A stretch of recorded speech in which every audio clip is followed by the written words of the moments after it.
Good afternoon, Neuro, and welcome to Gael Zone. Alongside my co-host Landon Popovic, I'm Chris Cilauro. We're bringing you up to speed in sports around Iona, New York, and the nation.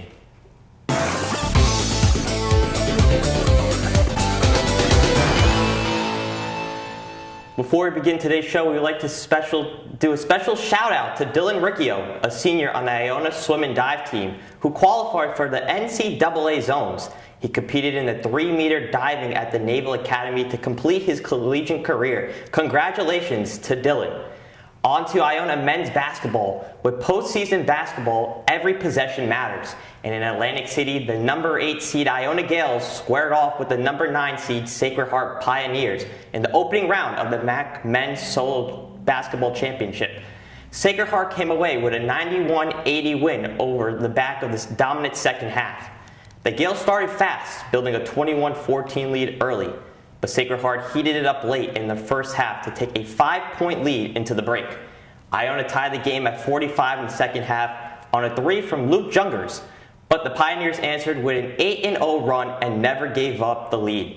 Jungers led Iona with a season-high 20 points, and the Gaels had 5 players score in double figures, including Lamine Zabali with 16. Iona finished the season 18-14 overall and 10-10 in conference play in the first year under head coach Dan Gioio, closing the chapter on a season that helped set the tone for the program moving forward.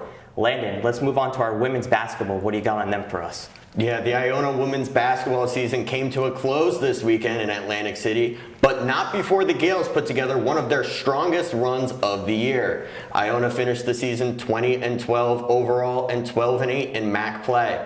A major step forward in year 3 under head coach Angelica Shimiwa. The Gaels earned the 4 seed in the MAC tournament and opened with a strong 59-50 quarterfinal win over Siena. Junior guard Maya Zaccanini led the way in that game with 14 points and 3 assists, helping control the tempo and spark the offense as Iona closed the game with a late 12-4 run to advance. Graduate forward Naomi Barnwell was also key in that quarterfinal win, finishing with 11 points, 6 rebounds, and 3 assists, giving the Gaels the production on both ends of the floor. Unfortunately, Iona's season came to an end in a close battle against the number 1 seeded Quinnipiac Bobcats in the semifinals, where they fell short 63-62 in overtime. Here's IUTV's Elizabeth Riccio with more on the matchup. Riccio from IUTV reporting from Atlantic City, where the Gaels season has just come to a close. Iona lost to the Quinnipiac Bobcats 63-62 in overtime. It was a hard-fought game with 18 lead changes, and the Gaels fought to the very last second. Naomi Barnwell had an amazing season-high game, a D1 collegiate best for her in points, and very strong on the defensive end as well. But alas, it was not enough to best the Bobcats.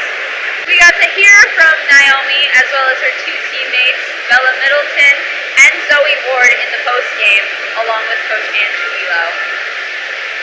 I can shoot the ball, so yeah, they didn't expect me to shoot the ball, but Coach is very told me every day I shoot the ball. I know you're a capable shooter, so I keep shooting at practice and I'm making shots. So I felt confident in the moment, and she told me to shoot the ball at the moment, so I just shot it. Just a great battle, and just extremely proud of our team and how we battled and how we believed.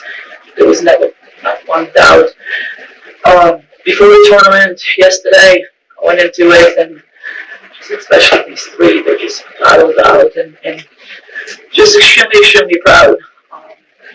To be so close, it's gonna hurt. Just feeling a lot of pride right now, even though it hurts to lose like this. Just feeling a lot of pride, a lot of admiration for our team and how we came along and how we grew through the season and how we battled the last month or so. Just happy that this was my last year and I got to do it with my sisters beside me. I wouldn't have wanted it any other way. Yeah, I feel like when nobody believed in us, we believed in each other. At the end of the day, that's all we had. So we believed in each other. So just proud. Quinnipiac head coach Trisha Fabry also mentioned how tough the Gaels were to beat today. Ange had turned them around, or the whole month of February they had won 6 straight games coming into this time. Wood we know is always tough, but we didn't see Barnwell the first time. and she hit 2 threes in that first quarter that, we had to adjust to. A fight to the very last second. Congratulations to Gael on a great season, and we'll see them again. How you see on Riccio. After a season with 20 wins, a semifinal appearance, and key young pieces returning next year, Iona exits Atlantic City with some serious momentum heading into next season. Chris, obviously not the way both teams wanted to end their season. Obviously the goal is to punch the ticket to March Madness, win the conference tournament. Both teams fell a little bit short. Women's team went on an incredible 6-game winning streak to end their season, and that momentum really showed against Quinnipiac. They went toe-to-toe with the #1 seed in the MAC. I think that really meant something. Chris, what did you see with the women's side? They played an outstanding game. First of all, in that Siena game, coming out on top in that game, I think they really dominated in that game. And then when you, like you said, Landon, go to the Quinnipiac game, really just a back and forth game. Quinnipiac had an early run, and then Iona came back and had a little run. Literally a back and forth matchup with the #1 seed. And then it took overtime to decide the winner of this one. They both went toe and toe in the entire game. And the way it ended out wasn't the way Iona hoped. But listen, I think this team, this group, they should be very proud of what they did. And I think, as we enter the year 4 now, like you mentioned, with some young key pieces coming back, I think they have a bright future laying ahead of them. I cannot wait to see what they do in this offseason to get back into March Madness and hopefully, punch a ticket next year. Yeah, I mean, you talk about looking forward, the outlook for the future. I think the team obviously was upset they didn't win that game against Quinnipiac. I mean, how could you not be? It came down to the last shot. But it's nothing to be disappointed about. When you look at the season as a whole, the improvements, the leaps that were made this year, and you already saw the development for next year, the look for the future. With Ella Fajardo leaving, she was really the one that set the tempo on the floor, ran the court. Saw Maya Zaccanini do that a lot in the tournament, ran the floor multiple times, looked like she is being developed into the next leader of this team. And on top of that, you have Zoe Ward coming back, who scored over 20 points in that game versus Quinnipiac and had her 11th and 12th games with double-digit rebounds. I think the future is very bright for this team. I think so too, and let's now turn it over now to our men's basketball team. Obviously, not the way they wanted their season to end, falling to the Sacred Heart Pioneers. Listen, when you look at the first year under head coach Dan Gioio, there's a lot of exciting moments that came with the season. Starting out 4-0, and the Oregon State comeback win in the Paradise Champs, the Toby Harris 3-point shot against Merrimack. How could we not forget about that? This Lamine Zabali with all the dunks he's had and being on Sports Center for a couple of weeks. It sucks the way they ended, but I think under year 2 of head coach Dan Gioio, I think these players set a tone and a foundation for what they need to do in year 2. And, when Gioio was in the press conference, he said, I love these group of guys. It sucks that CJ's leaving, Lamine's leaving, Toby's leaving. But that just means they set a foundation for what's to come for the future of this basketball team and for my second year. And it's going to be interesting. It's going to be a brand new team, obviously. But I have trust in this Iona Athletics department. I have trust in Gioio, and we're gonna be back in it next year. Look, powerhouse programs aren't built overnight. They did a lot of things this offseason to bring in a great group of players. Just unfortunately didn't work out. And there are some key players that most likely will be staying, like Kosi Akametu, and some other pieces thrown in there. Denver Anglin's a junior. Matt Reed is a junior.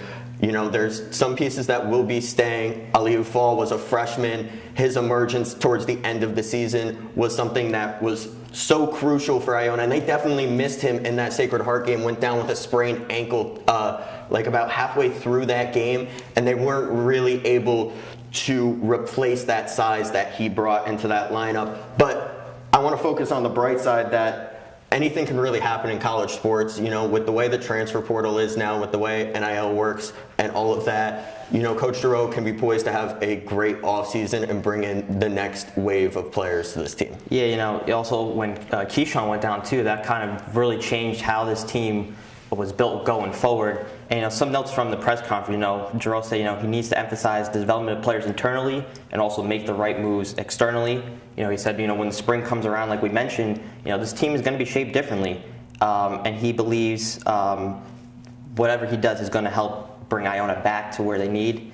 He also talked about, more size, more wing players, really emphasizing continuing to focus on the shooting and versatility, and then also on the defensive side of the balls, they can do more things with that. Obviously, Iona 18-14 overall, 10-10 in MAC play in the first season under head coach Angelo. Landon, do you have any final thoughts on both the men's and women's basketball team for the 25-26 season? It was just a complete pleasure to watch them all season long compete. I think both teams were very tight-knit, played as a team. I love the energy they brought in and night out, and I can't wait to see what they do next season. I cannot wait to see what they do next season as well. Let's move on now to Iona men's lacrosse. They faced off against Canisius in the MAC opener. They lost 10-5, but went down swinging, capped off with a 4-point second quarter. Larry and Laurie were responsible for 4 of the 5 points. Canisius finished with a 40-32 advantage in shots and held a 40-21 edge in ground balls. Iona hopes to bounce back against Manhattan on March 14th at Mazzella Field at 1 p.m. Landon, what's going on for the women's side? Yeah, now on to the women's side. The Gales ended up back in the win column on Wednesday. After dropping 4 in a row, the Gales picked up a dominant win over Mercyhurst at Mazzella Field. Iona took an early 2-0 lead and never looked back, taking the win 14-9. Lauren Sweeney led the way defensively as she became the winningest goalie in Iona's history. On the offensive side, the Iona Gales had 3 hat tricks. Joycel Smith, Kaylin Norton, and Lindsay Grove led the way with a combined 11 of Iona's 14 goals. The Gales will travel to Tennessee over spring break, and then we'll hop into conference play after the break. Chris, it's softball time. What's going on? Well, getting hot at the right time. Iona's softball team entered conference play last Saturday versus Ryder. The Gales took the 3-game set versus Ryder 2-1 with big games from Haley Guerrero and Rachel Morales in the wins. On Wednesday, the Gales kept it up with a convincing 9-2 win over Stony Brook. Despite Stony Brook not being an in-conference win for Iona, it was certainly a big one. Senior Aaliyah Scheener led the way for the Gales, notching 3 RBIs en route to Iona's win. The Gales play Quinnipiac on Friday at the Rice Oval. All right, Landon, what's going on now for our men's baseball team? Yeah, on the other half of the diamond, Iona baseball faced off in a MAC showdown against Mount St. Mary's in a 3-game set. The Gales took 2 of 3, sweeping the doubleheader, but dropping the final game. Game 1 started with a Silva single to left field, scoring Ciprian to make it 1-0. The Mount tied it and then took the lead, but the Gales didn't go down quietly. In the 6th, a Costello double to right field brought Overton home to tie it 2-2. Zolo then got an RBI grounder to bring Odin home and make it 3-2 Gales, which would be the final. On the bump was Andrely Payams, who finished his start with 5 innings pitched, 2 earned runs, 2 walks, and 7 strikeouts. Moving to Game 2 of the doubleheader, Iona sent Brendan Callahan to secure the series. In the first, Costello drew an RBI walk with the bases loaded to bring in a run. Mount responded, but an Odin ground out force at second brought a run in to make it 2-1 Gales. Mount would score 2 more, putting the Gales down 1. No problem for the boys in maroon as Jordan Overton hit one over the wall for a 2-run shot. Murphy and Overton touched the diamond to make it 4-2 Iona, and for insurance, Ciprian scored on a Silva single, solidifying the final score of 5-3. Brendan went 5 innings pitched, allowing 1 run, 1 walk, and 3 strikeouts. The Gales would go on to lose Game 3 to the Mount 9-2, and then fall to Fordham in their next game 14-2. Iona baseball starts a 3-game set against Merrimack and New Rochelle today at 3 p.m. exclusively on WIUR Sports. Chris, how about Acro and Tumbling? They had a big matchup. Yeah, Iona, the 4th-ranked team, hosted the number 1 team, Baylor University, at the Heinz Athletic Center, but fell 281.03 to 226.45 after a strong finish from the Bears in the last event. With the season bets results in acro, pyramid, and tumbling events, including exponential performances, By Ty Upton and Patrilla Dryden, the Gales kept the meet close. Iona performed strongly and earned their season-high score. The Gales will now head on the road to face the Oregon Ducks on March 15th. Landon, let's move on now to some Iona women's water polo. The Iona women's water polo team finished their journey to the West Coast with a split, defeating Laverne 19-2 after losing 14-10 to the number 22 team, California Baptist.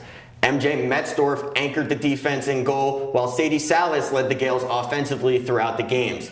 After a fiercely contested first half, Iona lost to number 17 Marist 14-11 to start MAC play. This weekend, the Gales are looking to bounce back and travel to Villanova to play Mount St. Mary's on Saturday and Siena on Sunday. So that'll do it for Iona sports section. And now moving on to pro sports.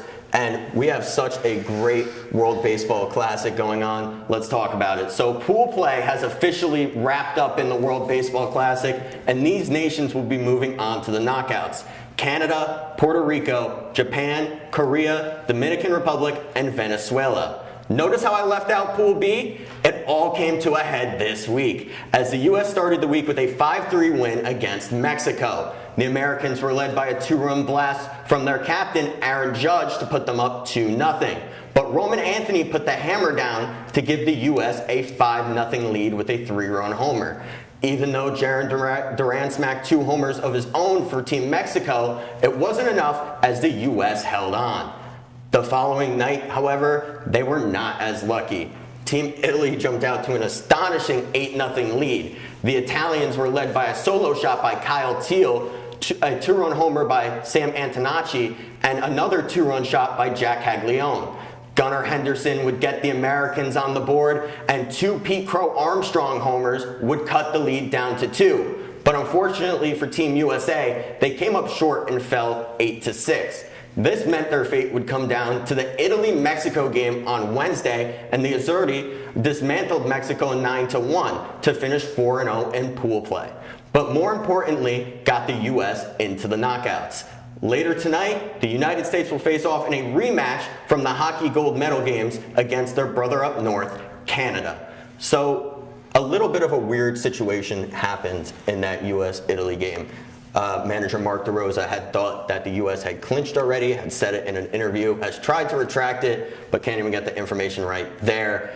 Chris, how close were we to really not even being able to make it to the elimination round? Well, if they didn't make it to the elimination round, I think it would have been the biggest disappointment in sports.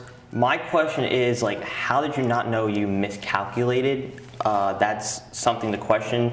It's kind of funny because in that game, you know, they were warming up Clayton Kershaw, which was, you know, Clayton Kershaw is such a great pitcher, but he was a worst case scenario, like, emergency option, if you want to call it. And then also the way he, like, started Paul Goldschmidt over Bryce Harper, you know, he did that, and, like, Raleigh, Bregman, Turang, Buxton, they were all out in that game, which kind of, like, hinted, like, okay, well, we should be putting our best players in. But afterwards, he said, you know, I want Paul Goldschmidt to get at bats because he's going to help us later down the line. Well, you weren't even sure if you're going to even make it later on into the tournament. So I don't know why he would be saying that. But I'm glad. Thank you, Italy. Really, thank you, because you literally saved us from moving on, from getting eliminated. And now we're in the quarterfinal. Listen, I think now that they're in the quarterfinal, I think their decisions have to be sharper. I think they have to be better at what moves they make. Because listen, now they're in the quarterfinals. It's a one and done. Like, if they get eliminated, that's it. So I think DeRosa learned from his lessons. I think this coaching staff learned from his lessons, and I think they're going to make shorter decisions. Yeah, I just want to touch on something that I think I have to bring up since you're the Mets fan here. Boy. Nolan McLean's performance. You know, he completely lost the zone against Italy. No. Because, okay. I see, Mr. Yankee fan. Okay, I see how it is. Listen, he had a first good inning, okay? And then you're just going to blame him? Okay, he gave up home runs, so what? But then Ryan Yarbrough, your Yankee fan, he gave up runs too. And then what about Aaron Judge, Mr. Captain America? You know, coming up in the 9th inning, had a guy on, swinging at a pitch, you know, below his knees. I mean, you want to come after me for that? I mean, Come on. I mean, Aaron Judge was the whole reason that we advanced. We can't forget the Mexico game, Chris, where he had a key 2-run shot that really was the difference maker. That game ended 5-3, and he gunned a runner out there, Chris. Okay. So we can't really Sure. understate what Aaron Judge has done this tournament just because of one bad game. And I think, the postseason narrative from the MLB is carrying over. But I think you're a little bit jealous that Juan Soto is kind of bringing all this energy to the team DR that he'll never bring to Queens. Do you listen to this guy? Literally. Really? No, Juan Soto is going to have a tremendous season for the Mets. I'm telling you right now, do not harp on that. And yes, he's having fun in the Dominican Republic, hitting bombs, whatever. But can you just say Aaron Judge had 5 at-bats, right? 5 at-bats, walk, whoop-de-doo. Then ground out, fly out. I don't even remember the name of the list. But yes, to your credit, yes, he did help, Team USA in that Mexico game. And I think, he's going to have a big part in this tournament if USA wants to move forward into the tournament. Yeah, Chris, I just want to bring up one thing. Obviously, pretty fun conversation we had there about Mets and Yankees. But U.S. takes on Canada tonight. Any worries with Mark DeRosa kind of already blundering at manager? I think, listen, like I mentioned, he needs to make sharper decisions. That's the point blank. I think he knows that he has a new, fresh breath of air now that they're in the quarterfinal. Make sharp decisions. Don't make any foolish mistakes. I think they're going to be fine. Let's move on now. We haven't talked about NFL in a while, Landon, but it's the free agency in the NFL is underway. And although the entire league is on a shopping spree, 2 of those big spenders include the New York Giants and the Jets. Both teams managed to bring in some familiar faces. Start off with the New York Giants. Are completing their transformation into the New York Ravens by signing Patrick Burkhardt and Isaiah Likely to fill the void of Bobby Curry. They also signed linebacker Tremaine Edmonds. The Jets decided to also return the theme of familiarity by bringing back veteran linebacker Demario Davis and trading for their forgotten son Geno Smith to fill the quarterback position. I can't believe it, Geno Smith back as a New York Jet. Now, we're both New York Giants fans, so let's get to, the more promising team. I love what the moves are making, Landon, with this roster under John Harbaugh. Do you have any thoughts about what they've done thus far? Yeah, I love that John Harbaugh is bringing in familiar faces to him, to his coaching staff. I think that's great for him to have a sense of comfortability in his first year as the head coach of the New York Giants. Obviously was with Baltimore for so long. And let's talk about how he kind of screwed over the Ravens there by signing Mark Andrews to a 3-year contract extension as one of his last moves before he left, and then signing Isaiah Likely with the Giants. Kind of looked coordinated, kind of looked planned. Some reporters were talking about how Harbaugh was planning on going to the Giants before he even got fired. I think that was just a masterclass by Harbaugh and the Giants. Definitely, we'll keep an eye on that. So let's move on now to the New York Knicks and Landon. What do you got on them for us? Yeah, well, moving on to the hardwood, it is unfortunately that time of the year for the Knicks, the late season trip out west. After losing to a LeBron-less Lakers team, the Knicks headed to face the Clippers at the Intuit Dome.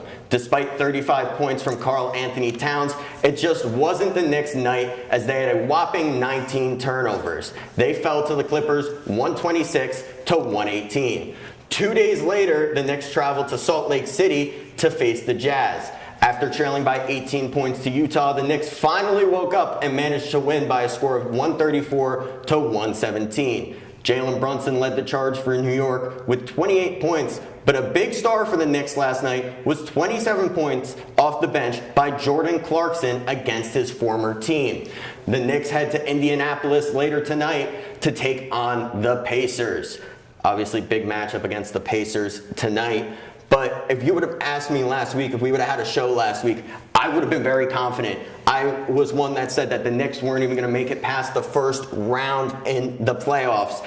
But, that win against Denver was absolutely dominant. They went toe-to-toe against OKC, and then this happens this week. You lose to a Lakers team without LeBron. You lose to the Clippers, all because of turnovers, averaging about 18 turnovers in those 2 games. And The Jazz game, we can't act like that was a great win, Chris, because they allowed 40 points in that first quarter and we're down 18 points at one point. It just looked like the Jazz knew that, hey, we're not supposed to win. Let's take a step back here in the second half. Yeah, when you look at this entire team, this Knicks team has their ups and they have their downs. They go on that 2-9 stretch. They go, 15-4, and they have this little bit of, inconsistent play. But listen, it's part of an 82 basketball season. You're going to go through the ebbs and flows of the season. You can't overreact, to the great stretches, but you can't overreact to the rough patches. And, this team is still growing as we're approaching now the final 15 games of the NBA season. So, listen, these final 15 games, I think let's be consistent, and I think they're going to be just okay. That'll be all from us today. On behalf of the entire crew here at Gael Zone, thank you so much for tuning in. From Landon Popovic, I'm Chris Cilauro, telling you to take care, have a good weekend, enjoy your spring break, and don't forget to